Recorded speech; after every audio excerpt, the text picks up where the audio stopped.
سلامونه. 3-4 ورځې وړاندې عبدالصمد میرزهي چې د ټریکټر چلوونکی و د کار په پلمه د نامعلومو کسانو لخوا بیول سوی و او وروسته لاپته اعلان سوی و.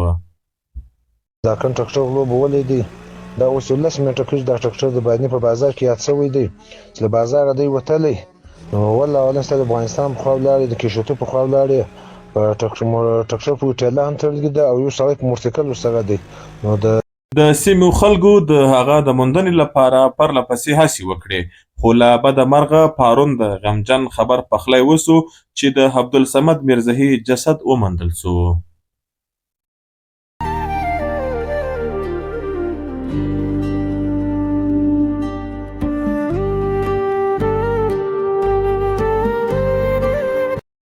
تېره شپه د پشن یارو په سیمه کې د شهید عبدالصمد میرزهي ټریکټر وموندل سو چې سمدستي یې په اړه اړوندو انتظامیې ته خبر ورکړل سو. د اطلاع ترلاسه کېدو وروسته انتظامیې موقع ته ورسېدنه وکړه او قانوني کاروایي یې پیل کړه. او د دې ضد انتظامیې څخه دا خواست دی چې د تورې غونډۍ ګروند نه راسي د خپل ټریکټر وصول کړي. نن د شهید عبدالصمد میرزهي د جنازې مراسم ترسره سول چې په هغه کې د سیمو خلکو خپلوانو او مشرانو پراخ ګډون وکړی.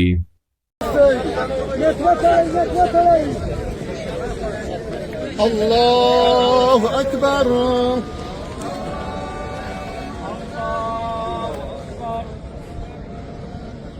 د دې غمیزي په اړه د اطمینان وړ خبره دا ده چې د شهید عبدالصمد میرزهي قاتل هم نن د قانون منګولو ته وسپارل سو او نیول سوی دی. اړوند ادارې د پیښې بشپړه پلټنه روانه ساتلې ده او د قانون له مخې به له نیول سوي کس سره چلند کیږي. انتظامیه د شهید له کورنۍ سره د بشپړې همدردي څرګندونه کوي او ډاډ ورکوي چې د انصاف ټول تقاضې به پوره کیږي. نور معلومات په دې ویډیو کې راسره وګورئ. ټو په باره باندې د غونډې مړې په روډ باندې کړلی وي بیا هلته په شهادت ورسېدی چې لاش یې درېیمه ورځ برآمد سو. نو پرون د عزیزانو په دې کې موږ چې څه ټیم لاش پیدا سو بیا موږ ډېډ باډۍ راوړله زموږ شهید مو راوړی په روډ مه کښېښولی. له هغه نه بعد د انتظامیې سره زموږ پر مختلف شیانو باندې مذاکرات شروع سول. موږ یې ویل شی دا یې شو چې جو فکسینګ به انتظامیه موږ ته راکوي انشاءالله که خدای کول زموږ قاتلان به په یوه خوا نه شي. نو بیا انتظامیه موږ ته په ریټرن کې دا راکړو چې انشاءالله که خدای کول موږ به جی آی ټي جوړوو. په جی آی ټي کې به څه زموږ سیول کسانو او څه د سرکار کسانو چې د جی آی ټي مو جوړه کړله له هغه نه بعد موږ ته له وایکین له طرفه زه 6 کسه کمیټۍ جوړه سوله او دا کمیټۍ د سرکار جی آی ټي په ګډه باندې خپل کوشش شروع کړی. عزیزانو په ده باندې موږ ښه خبر ویسونه موږ ځکه نه کول چې موږ ته دا معلومه وله پرون له 6 بجو باید څنګه جو فکسینګ رالی په هغه ټیم کې دننه موږ ته دا معلومه سوه چې څوک دي یا څوک نه دي. خو په ده موجود کې بیا هم دا حال دومره دغه نه سو بیا هم تر یو ځایه ورسېدی دوی په منډه سو په یو بل ځای منډې ولې چې موږ بچاو کوي.